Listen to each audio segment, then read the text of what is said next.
She didn't deny it. She didn't confirm it loudly. But she didn't hide it either. When Teyana Taylor finally acknowledged she wasn't single anymore, one question exploded across social media. Why is her new man invisible?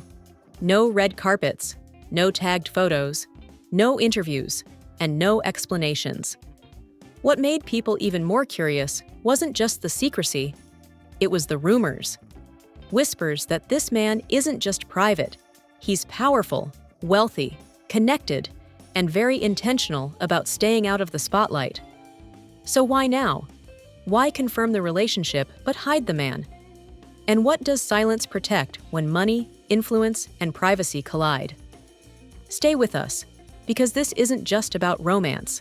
It's about control, protection, and why some relationships are kept completely off the grid. When Teyana Taylor confirmed she was in a new relationship, the reaction wasn't celebration. It was curiosity, because confirmation came without context. No name, no face, no background, just acknowledgement. According to Teyana, the confirmation wasn't meant to invite attention. It was meant to end speculation. For months, subtle changes had been noticed. A shift in energy, a calmer presence, a different rhythm to her public appearances. People sensed something had changed. And eventually, silence became louder than admission. She explained that confirming the relationship wasn't about showing it off. It was about drawing a boundary between truth and imagination. Letting people know she had moved forward, without offering access. And that distinction mattered. She said this relationship didn't enter her life loudly. It entered quietly, intentionally, without announcement or urgency. There was no desire to perform happiness, because happiness didn't need witnesses. According to Teyana, one of the first agreements in this relationship was privacy. Not secrecy, privacy. A clear understanding that this wasn't something to be consumed publicly. And that alone set it apart from anything before. She described how the man she's seeing exists in a world where exposure isn't currency, where privacy is protection, where being unseen is a strategic choice, not a lack of confidence. That difference changed the dynamic immediately. This wasn't someone chasing relevance. This wasn't someone leveraging association. This wasn't someone interested in visibility.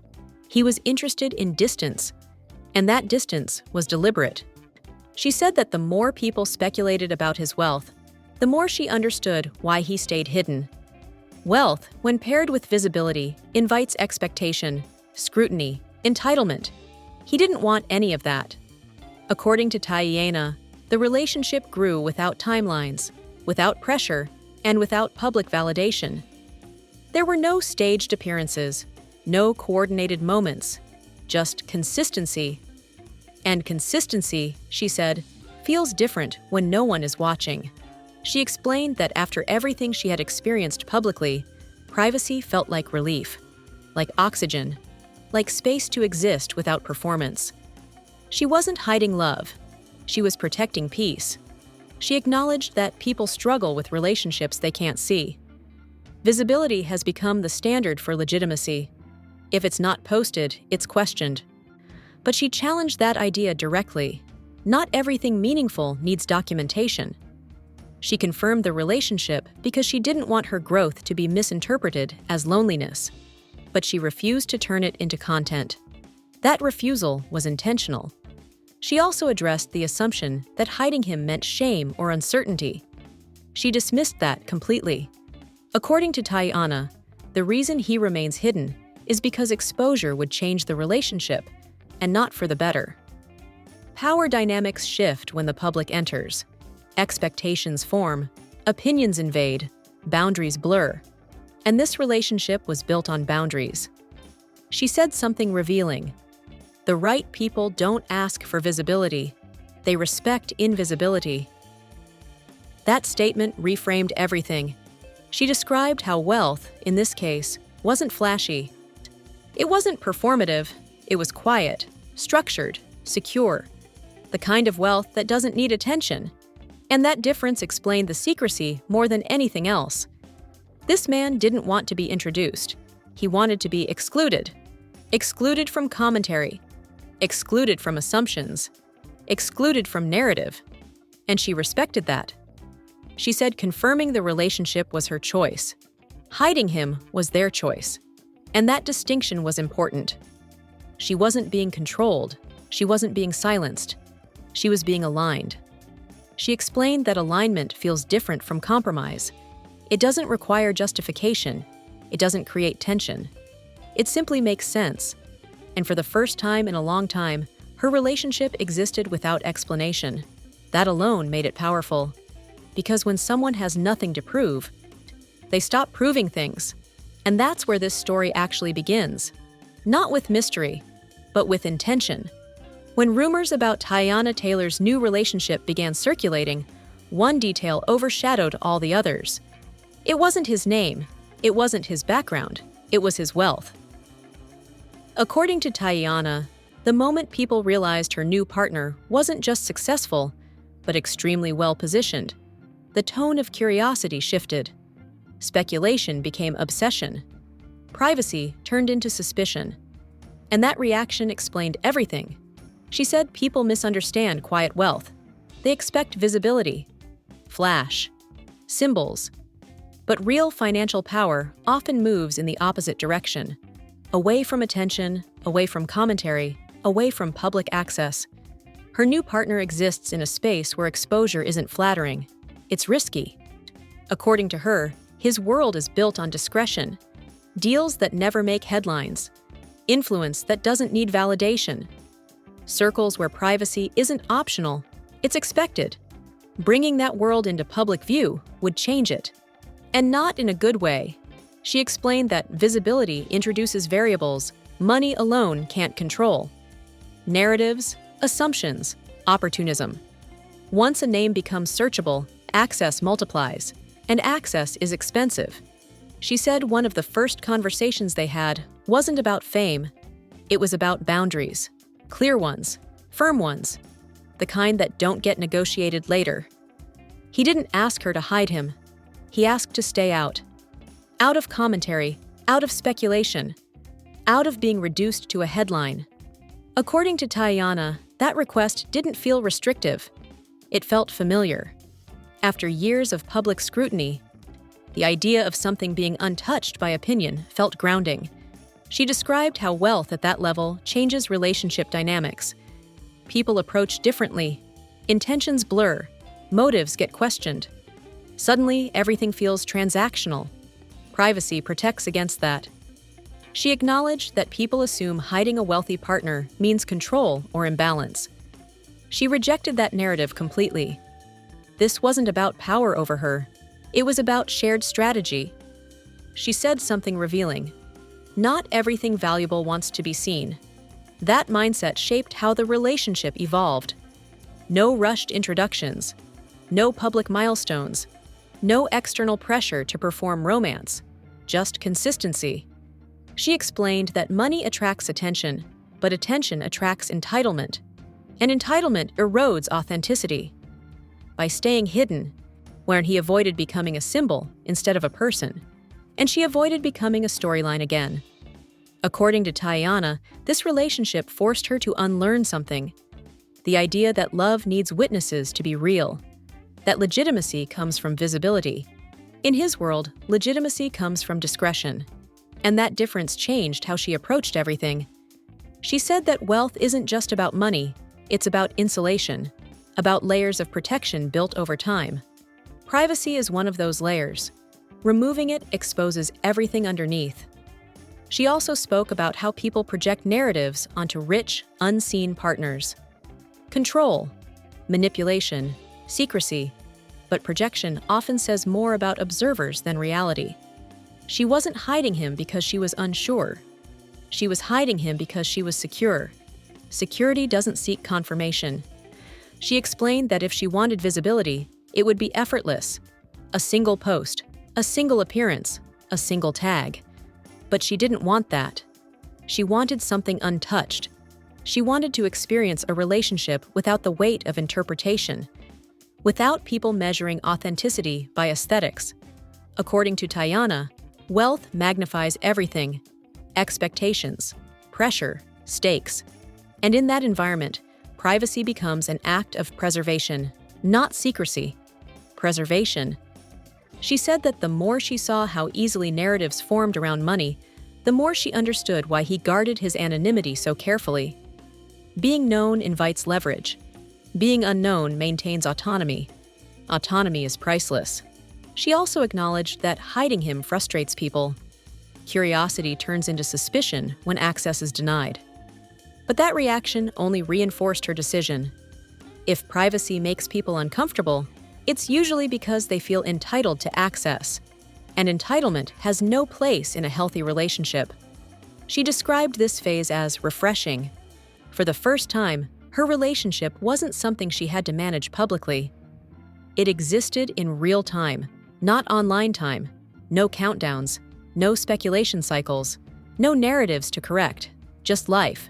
According to Teyana, this wasn't about rejecting the public. It was about choosing herself, choosing peace over performance. She said wealth didn't make the relationship special. Boundaries did. And those boundaries created space for something different, something slower, steadier, and intentionally unseen. She ended this part of the story with a simple truth. Some people hide because they're insecure. Others hide because they have nothing to prove. And that distinction explains everything. One of the biggest misunderstandings surrounding Teyana Taylor's new relationship is the idea that secrecy automatically equals uncertainty. According to her, that assumption couldn't be further from the truth. She explained that secrecy and privacy are often confused, especially in a culture where visibility is treated as proof. If it's not posted, it's questioned. If it's not displayed, it's doubted. But this relationship wasn't built for display. It was built for stability. She said that when she looks back at her previous public relationships, she notices a pattern she didn't recognize at the time. The more visible the relationship, the more external pressure entered it. Opinions, expectations, timelines imposed by people who weren't living the relationship. That pressure doesn't just exist online, it seeps inward. According to Teyana, secrecy in this case wasn't about hiding flaws. It was about removing noise, creating a space where connection could exist without interruption. She described how refreshing it felt to experience something without immediate commentary. No one dissecting body language, no one interpreting silence, no one projecting narratives onto moments they didn't understand. For the first time, the relationship could breathe. She emphasized that shame requires avoidance. This required agreement. Both parties were clear about what they wanted, and just as clear about what they didn't. He didn't want recognition. She didn't want performance. Those desires aligned naturally. She also addressed the assumption that secrecy implies imbalance, that one person has more power than the other. She rejected that framing completely. According to Teyana, secrecy only becomes unhealthy when it's imposed, when one voice is silenced for the comfort of the other. That wasn't happening here.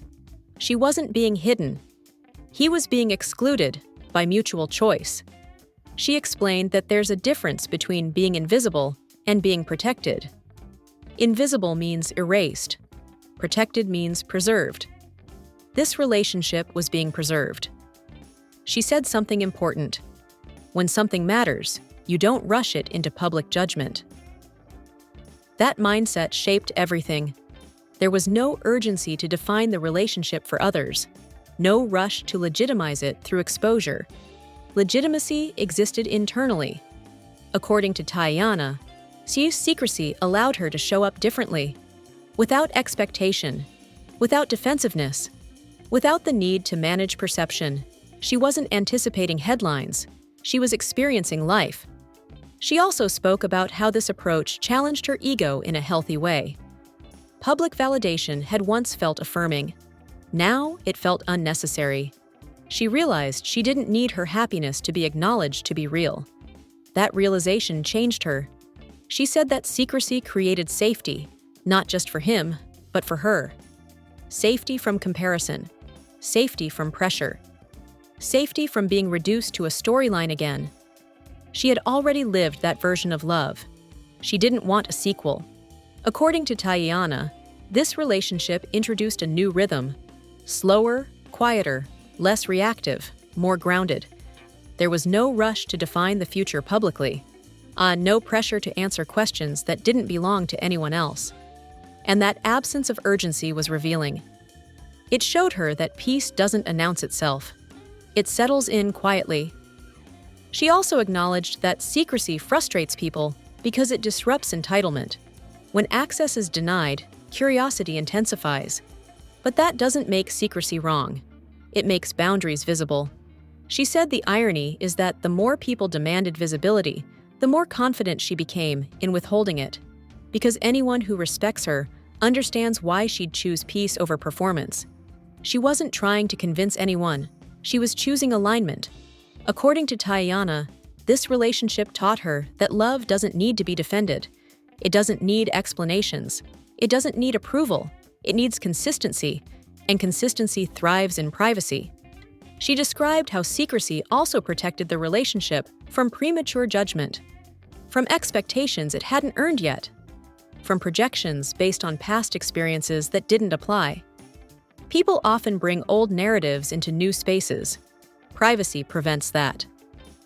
She also addressed the fear that secrecy leads to isolation. She acknowledged that risk exists, but only when communication is absent. In this case, communication was strong, clear, ongoing. Secrecy didn't mean distance between them. It meant distance from the world. And that distinction mattered. According to Teyana, the healthiest part of this relationship is that it doesn't require validation.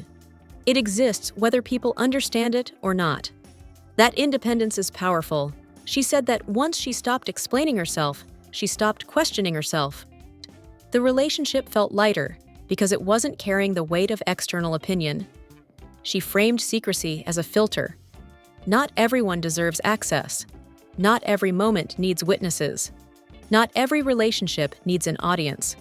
She concluded this part of the story by saying that hiding something doesn't always mean you're afraid of it.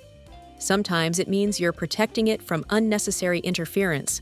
And for the first time in a long time, she wasn't interested in interference. She was interested in peace.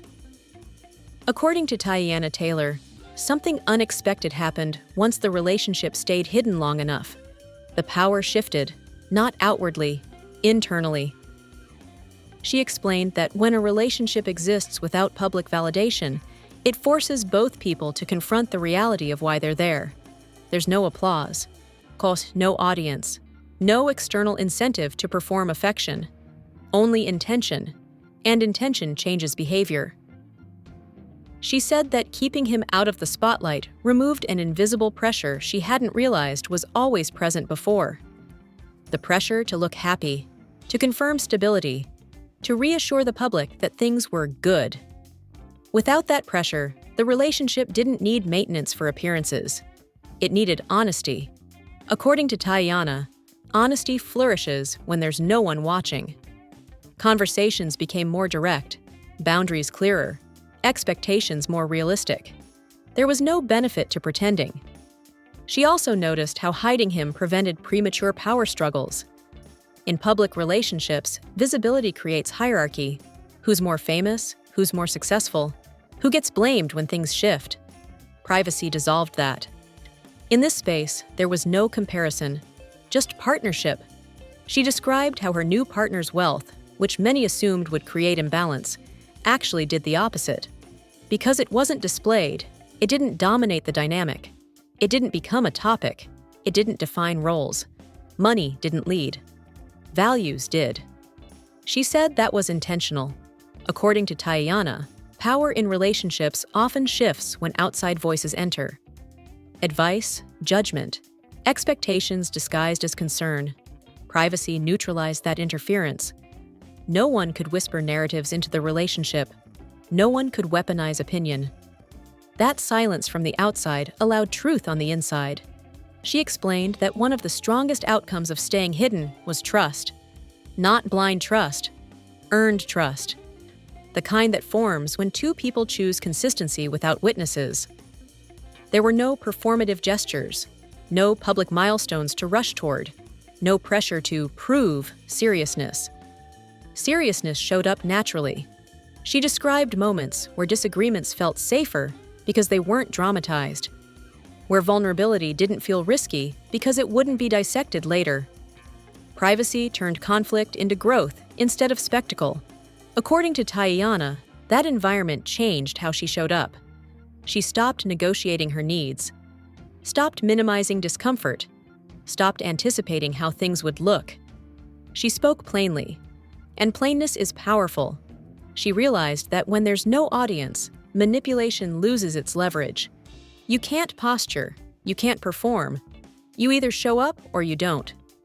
That clarity made the relationship stronger. She also noticed how hiding him protected the relationship from projection. People often project unresolved feelings onto visible couples, expectations based on past experiences, judgments shaped by disappointment. Privacy kept those projections out. She said something revealing. When something grows in quiet, it grows deeper. Depth became the focus. They took time, not because they were uncertain, but because they weren't rushed by expectation. There was no timeline to satisfy, no narrative to feed. That patience recalibrated everything. According to Teyana, the absence of public milestones didn't slow the relationship. It stabilized it. Progress wasn't measured by appearances, but by alignment. Were conversations improving? Were boundaries respected? Was trust increasing? Those metrics mattered more than visibility. She explained that power dynamics shift when neither person needs the relationship to validate their worth. Her partner didn't need her platform. She didn't need his status. They met as equals, not as assets. That equality is rare in public-facing relationships. She said hiding him allowed her to experience love without leverage, without people assuming motives, without narratives about who benefited more. It was just two people choosing each other privately. She acknowledged that some people see secrecy as control, but control thrives on exposure, not privacy. When things are visible, they can be influenced. When they're hidden, they're harder to manipulate. Privacy reduced leverage for everyone else. She also noticed how staying hidden changed her emotional posture. She felt calmer, less reactive, less defensive. She wasn't bracing for opinions anymore. She was living. According to Teyana, this shift made the relationship feel resilient, not invincible, but grounded. There was no illusion to maintain, no image to protect, just reality. She described how even when challenges arose, they didn't feel threatening. They felt manageable. Because challenges weren't amplified by commentary, privacy softened conflict. She said something that reframed everything. Power isn't about who's seen, it's about who's steady. Steadiness became the defining trait of this relationship. Not excitement, not spectacle, not mystery, consistency. And consistency thrives in quiet. She emphasized that hiding him wasn't about fear of exposure. It was about confidence in what existed. Confidence doesn't rush to be validated. It waits. According to Teyana, the more the world speculated, the more secure she felt. Not because secrecy was thrilling, but because it confirmed her instincts. If something feels strong without witnesses, it's likely real. She ended this chapter with clarity. Hiding him didn't weaken the relationship. It removed distractions. It stripped away noise. It neutralized pressure. It protected truth. And in doing so, it shifted power back where it belonged. Inside the relationship, not around it. That shift set the stage for the final realization. Because once power is reclaimed internally, the question stops being why hide and becomes why expose it all. According to Teyana Taylor, the most surprising part of keeping her new relationship hidden wasn't how others reacted. It was how she changed. Privacy didn't just protect the relationship, it forced reflection. Without public distraction, she began to see patterns from her past more clearly. Patterns she hadn't fully questioned before, because visibility had always blurred accountability. She realized how often her previous relationships had been shaped by outside influence. Public timelines, expectations imposed by fans, media, and even well-meaning supporters. Love had been lived loudly and evaluated constantly. That constant evaluation came at a cost. She explained that when a relationship is public, it becomes communal property. Everyone feels entitled to an opinion. Advice becomes expectation. Curiosity becomes pressure. And pressure reshapes behavior. According to Teyana, she noticed how often she had previously compromised her instincts to maintain appearances. Ma stayed longer than she should have, explained more than necessary, justified discomfort to avoid speculation. Those choices weren't mistakes. They were survival strategies. But survival isn't the same as fulfillment. This new relationship, by contrast, removed the need for performance. There was no one to convince, no narrative to sustain, no image to curate, and that absence was revealing. She realized how much energy she had spent managing perception instead of nurturing connection. How often she confused visibility with intimacy. Privacy corrected that confusion. She said something that reframed her entire approach to love. If a relationship needs an audience to survive, it's already under pressure. That insight stayed with her. According to Teyana, this relationship taught her that love doesn't need reinforcement. It needs alignment, and alignment doesn't require witnesses. She also learned the difference between privacy and avoidance. In the past, she sometimes stayed quiet to avoid confrontation. Now, she stayed private to preserve clarity. That distinction mattered. She wasn't avoiding difficult conversations. She was having them, just not publicly. She described how this approach made her more honest with herself. Without public applause, she had to sit with her feelings fully. There was no external validation to soften disappointment or amplify joy. Everything was felt directly. That directness deepened her self-trust. She said she stopped asking herself how things looked and started asking how they felt. And often, those answers didn't match. What looked impressive wasn't always fulfilling. What looked quiet wasn't always empty. She learned to trust the quiet. According to Teyana, this relationship also reshaped how she views commitment. Commitment didn't mean permanence, it meant presence. Showing up consistently without guarantees or spectacle. She realized that commitment can exist without announcement. That seriousness doesn't need ceremony. This understanding freed her from timelines she never agreed to. She also reflected on how wealth and privacy intersected in a way that forced her to slow down. There was no rush to define roles publicly, no pressure to integrate worlds prematurely. Everything unfolded intentionally. That intentionality felt unfamiliar and grounding. She admitted that at times, the lack of public affirmation felt strange. She had been conditioned to associate visibility with success.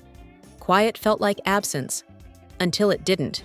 So she noticed how much calmer her nervous system felt, how less reactive she became, how she stopped anticipating judgment. That calm became addictive. She realized she didn't want to return to the old way, not because it was bad, but because it no longer fit who she was becoming. According to Teyana, the biggest lesson was this: not everything meaningful needs to be shared. Not every relationship needs to be explained. Not every chapter needs an audience. She also acknowledged that privacy made her more selective, not just with relationships, but with life. She became clearer about what deserved her energy and what didn't. That clarity extended beyond romance. She said this relationship didn't complete her. It refined her. It showed her what she values now, what she won't negotiate anymore, what peace actually feels like when it's not performative. She learned that love can exist without tension, without proving, without spectacle, and that realization made the past feel smaller, not irrelevant, but no longer defining. She wasn't erasing her history, she was evolving from it. According to Teyana, going public again isn't the goal. It never was. The goal is sustainability, a relationship that can withstand time, not attention.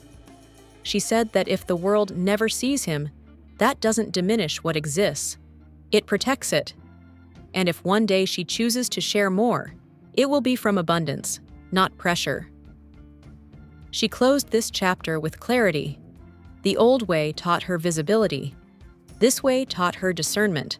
And discernment changed everything. Because once you learn the difference between being seen and being secure, you stop confusing exposure with intimacy. You choose what lasts. By this point, Teyana Taylor had already accepted something most people never do. This relationship was never meant to be public. Not later, not eventually, not when the time is right. Possibly, never. And according to her, that wasn't a limitation, it was the point.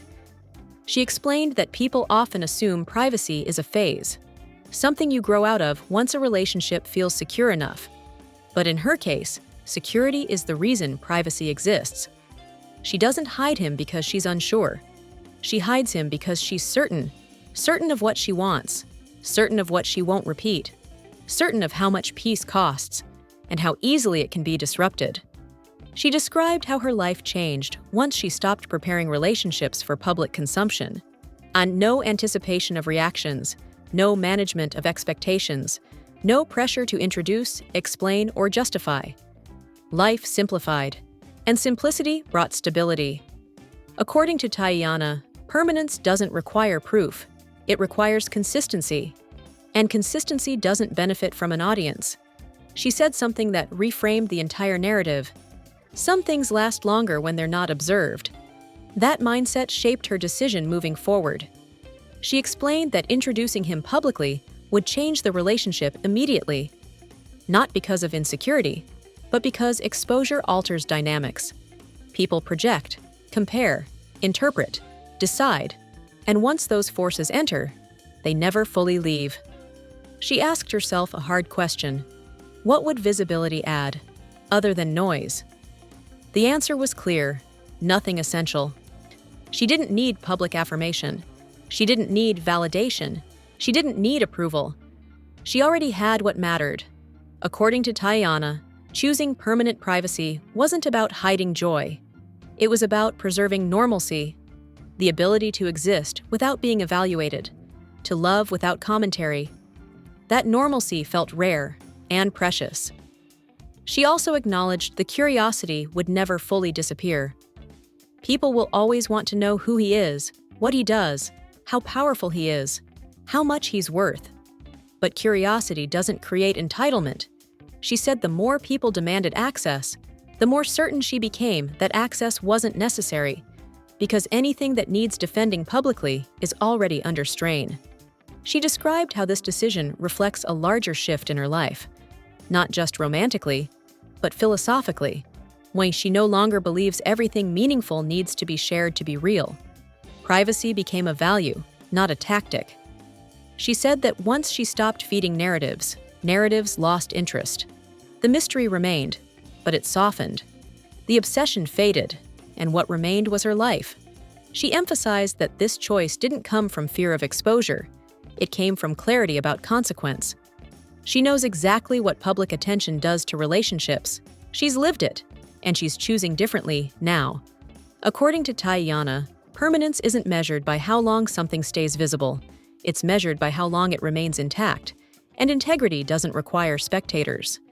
She also addressed the idea that hiding him makes the relationship fragile. She said the opposite is true. Visibility is fragile. Privacy is durable.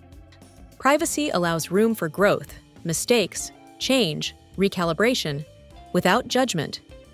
It allows love to evolve without being frozen in screenshots. She said she doesn't know what the future holds, and she doesn't need to. This relationship isn't being built for storytelling, it's being built for living. She explained that if one day she chooses to share more, it will be intentional, not reactive, not pressured, not performative. But she no longer feels obligated to arrive at that moment.